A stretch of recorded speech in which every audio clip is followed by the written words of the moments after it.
Well, good morning, lovely ladies and gentlemen. Happy Friday to you. Shout out to Frank and Roz McCumber and Kay Keller, who I visited with this last week while we are in person again at the office. And of course, Taking Bold, who said, what's up with the daily videos? Of course, during COVID and quarantine, I switched over to a daily personal quote. And so I figured, you know what? Let's honor those requests and do both and versus either or. So I'm going to elaborate on today's quote for this Friday. Humility opens the door to growth, and pride actually shuts and locks the door. That should be self-explanatory, but I will take it a little bit deeper with you this morning, as I do, as I love to, so that we can understand these principles. So when it comes to personal growth and development, let me tell you the number one trap for most human beings. The number one trap for most human beings is this amazing brain that the good Lord blessed us with, that is remarkable, incredibly creative, almost limitless in its potential, can keep us from personal growth and development because of one word: comfort. And if I had to add a sister word to it, it would be familiarity. Now, the fascinating thing about comfort and familiarity is that you can be in a horrible situation, had a horrible childhood, a horrible upbringing, and as an adult be having a horrible experience, yet it's actually comfortable for you in a way because it's familiar. It is a familiarity. Many people know how to lose, how to be disappointed, how to be judged, how to be criticized, how to feel less than. It's familiar. And so very little will be done to break out of that because the brain likes the comfort and the consistency, even though it's unhealthy and maybe toxic and persons are not reaching their goals. The familiarity keeps them together. I remember something Dave Ramsey said one time about 15 years ago when we were taking Financial Peace University, and he said, you know, people with debt that don't want to face it, he said, it's kind of like a baby with a poop diaper that says, I know it stinks and I know it's nasty, but it's warm and it's all mine. So, you know, we tend to keep the crap that we won't let go of, and we have to recognize that part of that is because the brain wants and likes familiarity. What is the opposite of that? It would be the catalyst of change, the thought of change, the thought of growth.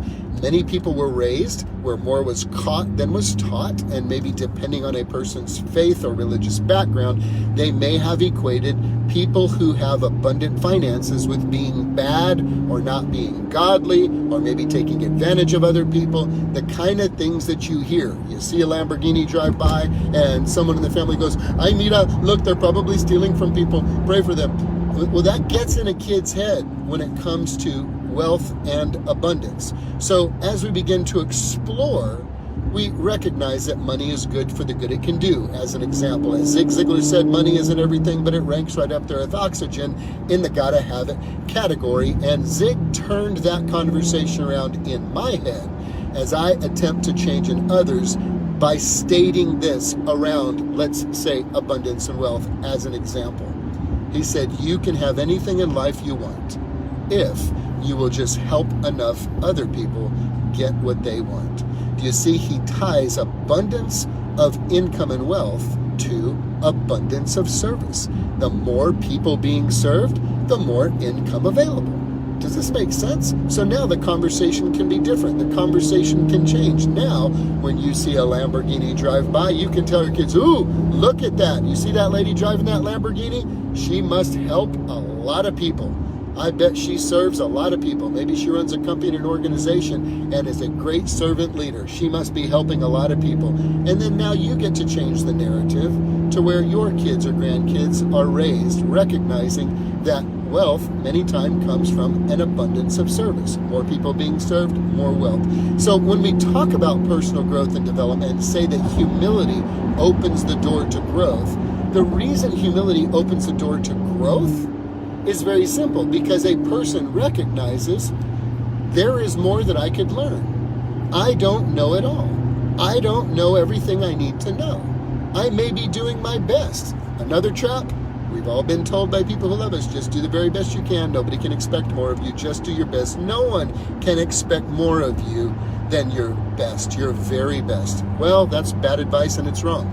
Someone can expect more of you than your best. Coach Steve Collins, I expect more. And do you want to know why? Because when you reach the place within your heart that says, I truly have done the very best I can do no more, fair enough. You don't throw in the towel. You pull out the magnifying glass and say, now that I've done the best that I can, what is the best that can be done? Oh, I know, dude, in your marriage, you're working hard and you've done the best you can and it's still not working out. And with your heart and through hot tears, you say, I am doing the very best I can. I can do no more. I would say, I agree, bro. So what's the best that can be done? And now his mind opens up to, well, I guess I could go to a marriage seminar. I guess I could get marriage counseling. I guess I could read one of the 18 books my wife has stacked on the bedside table over the last 12 years. I guess I could maybe, and do you see what I'm talking about? This requires humility. Humility to say, I don't have all the answers. I don't have it all together. There's more for me to learn. You see, pride shuts and locks the door. Pride says, I don't need all that. You can't teach a old dog new tricks. You know, this is the way my granddad was. This is the way my dad was. This is the way I'm going to be. Ain't nobody can tell me nothing about nothing. No. I don't need it. I don't need it. Pride shuts and locks the door. And guess what? You get locked in to whatever state you're at or whatever phase of development you are. You get locked in and growth is over, baby. There's no growth in that. So you lock the door to the opportunity of growth by saying, I got it figured out. I don't need any more. I'm good. Let me share something with you. There's always another gear. There's always another gear. I don't know if y'all can hear my car, but it has a few gears. Listen to this gear, okay? See, there was another gear. There's always another gear. You may not realize it. You may have been a Ferrari in second gear your whole life. Guess what? There's 4 more gears. And you'll never know if you don't humble yourself and open yourself up to possibility thinking. I've done the best I can. Now what is the best that can be done?